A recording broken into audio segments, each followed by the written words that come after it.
حضرت بلال حبشی.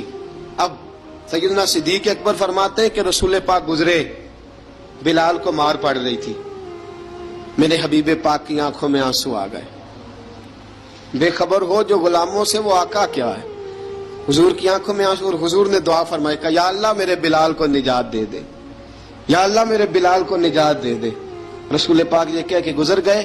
ایک کونے میں، حرم شریف کے کونے میں بیٹھ کے رسول پاک رو رہے ہیں. جناب صدیق اکبر نے کہا حضور کیا ہوا؟ فرمایا ابو بکر سوچ رہا ہوں خدا اگر مجھے پیسے دے تو میں بلال کو خرید لوں، اگر رب پیسے دے تو خرید لوں، سوچ رہا ہوں. جناب ابو بکر صدیق گھر گئے، گھر جا کے حضرت عباس کو بھیجا، کہا امیہ میرا مخالف ہے، مجھ سے وہ بات نہیں کرے گا، آپ جائیے، آپ جا کے کہیے بلال کو بیچ ڈالے. حضرت عباس نے جا کے کہا بلال کو بیچ دو.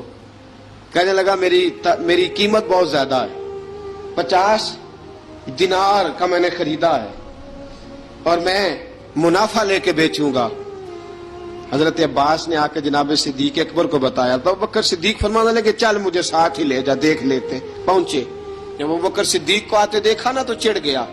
کہنے لگا ابو بکر اگر تو بلال کو خریدنا چاہے تو وہ جو تیرے پاس رومی غلام ہے وہ مجھے دینا پڑے گا، 2 لونڈیاں اس کے ساتھ دینی پڑیں گی، اور یہ 50 دینار کا ہے، میں تجھ سے 2000 دینار لوں گا.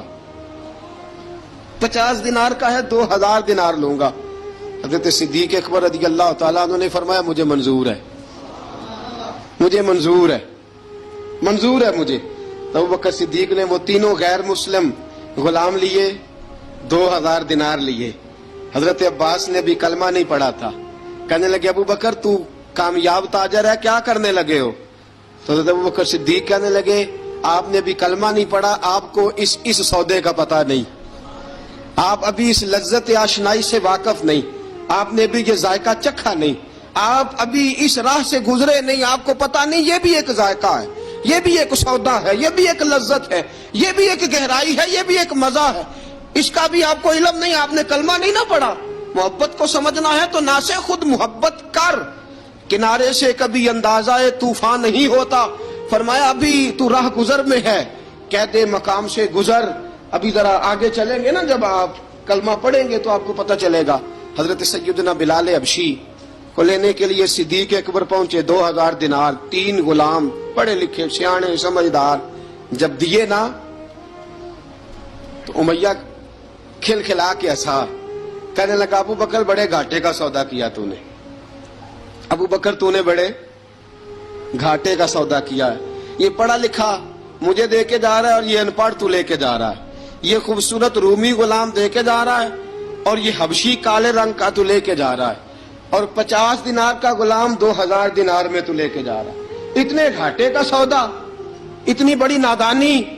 حضرت جناب سیدنا صدیق اکبر رضی اللہ تعالیٰ کہنے لگے امیہ تو کافر ہے، لیکن تو نے ابھی بھی پیسے تھوڑے مانگے ہیں، تو نے بلال کا رنگ دیکھا ہے، میں نے مصطفیٰ کے عشق کا رنگ دیکھا ہے.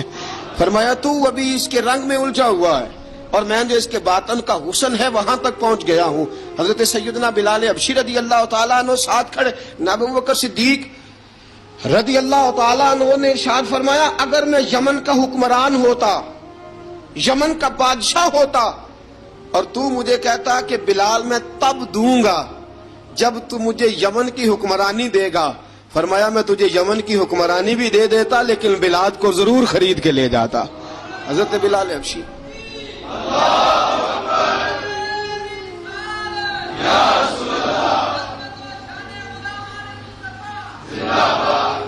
جناب سیدنا بلال حبشی، حضرت سیدنا ابو بکر صدیق فرماتے ہیں جب میں بلال کو لینے گیا تو حال پتہ کیا تھا؟ ادھر دیکھیے گا. فرماتے ہیں کہ ٹانگیں اوپر کر کے نا جس طرح آدمی رکوع میں بیٹھتا ہے اس طرح کر کے نا ٹانگیں، اور سر پھر زمین کو لگا کے اس طرح سجدے میں آپ جاتے ہیں، لیکن بالکل ٹانگوں کے ساتھ سر رکھ کے. فرماتے ہیں 4 بھاری چکیاں ریت پہ حضرت بلال تھے، ان کے اوپر چکیاں رکھی ہوئی تھی، اور فرماتے ہیں حضرت بلال تھوڑی تھوڑی حرکت کرتے تھے تو وہ چکیاں جسم کے ساتھ لگتی تھی نا، پارٹ ان کے. فرماتے ہیں زخم بن گئے تھے، خون نکلتا تھا. فرماتے ہیں میں نے وہاں سے جا کے حضرت بلال کو نکالا، پیسے دیے لے کے آیا تو جناب بلال کہنے لگے جلدی جلدی چلو حضور کے پاس.